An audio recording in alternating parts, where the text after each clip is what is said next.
भारत सरकार का 2047 तक का है रोड मैप। पूर्व केंद्रीय मंत्री कुलस्ते। हर वर्ग के लिए है बजट। 11वें स्थान से 5वें स्थान पर है भारत।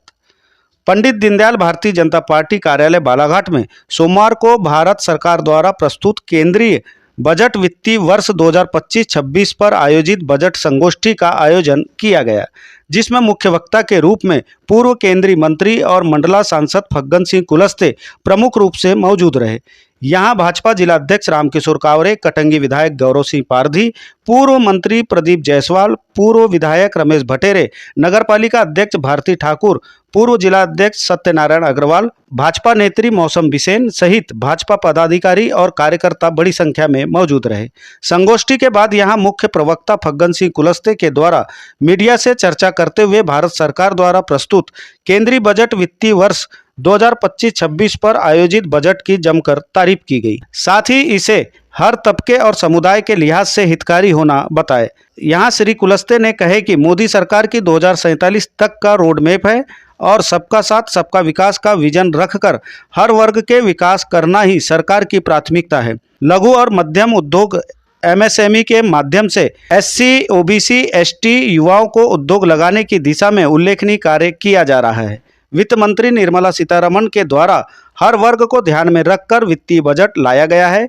यहाँ पत्रकार वार्ता में पत्रकारों के देश की GDP, किसान और महंगाई जैसे कई सवाल पर पूर्व केंद्रीय मंत्री कुलस्ते घिरते हुए दिखाई दिए। अभी 1 तारीख को भारत का जो आम बजट पेश हुआ, हमारे वित्त मंत्री श्रीमती निर्मला सीतारमण जी ने जो पेश किया,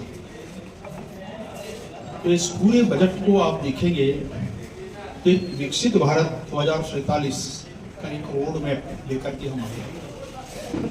इस बजट के अंदर जो प्रमुख है जो विषय, जिसमें MSME का क्षेत्र है, हमारे कृषि के क्षेत्र है, निवेश और युवा, ये जो सबका साथ सबका विकास एक नारा प्रधानमंत्री जी ने दिया कि देश की शक्ति और उसकी भूमि में नहीं बल्कि उसके लोगों में होती है। लेकिन 12 लाख इनकम वालों को टैक्स रिबीट करके 1 लाख करोड़ का कम से कम लाभ भी दिखा रहा है। इसको आप किस तरह से देख रहे हैं? देखिए, जो प्रत्यक्ष लाभ होता है, लोग तो आज के समय में देखिए हमारे जैसे लोगों के लिए तो यही फायदे का काम है।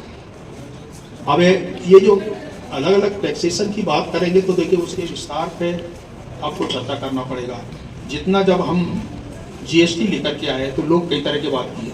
आज GST मेंटेन हम जितना कर रहे हैं, GST से जितना रेवेन्यू आ रहा है, कलेक्शन हो रहा है, आज देखिए पिछले टाइम में, अगर पिछले समय तो कितना उस पर एक्सप्लोर किया हमने, तो ये भी है। आज भी हम कह रहे हैं, अगर लगता है लोगों को, और इसलिए हम इस तरह के लोगों से बात करते हैं, तो उस पर सजेशन देंगे।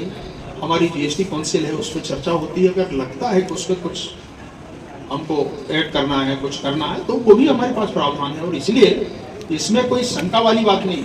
हमारे लिए GST काउंसिल भी खुला मंच है।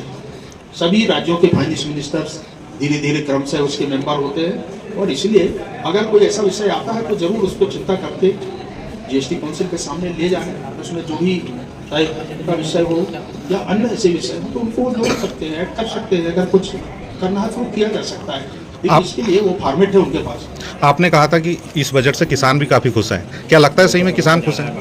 देखिए, आप किस सेक्टर में बात करें, किसान को आप कह रहे हैं, तो देखिए मैंने अभी कहा कि देखिए किसान की जो आय है, जितना अगर रखवा है, उस दृष्टि से आप देखेंगे तो उसका कितना उत्पादन बढ़ेगा।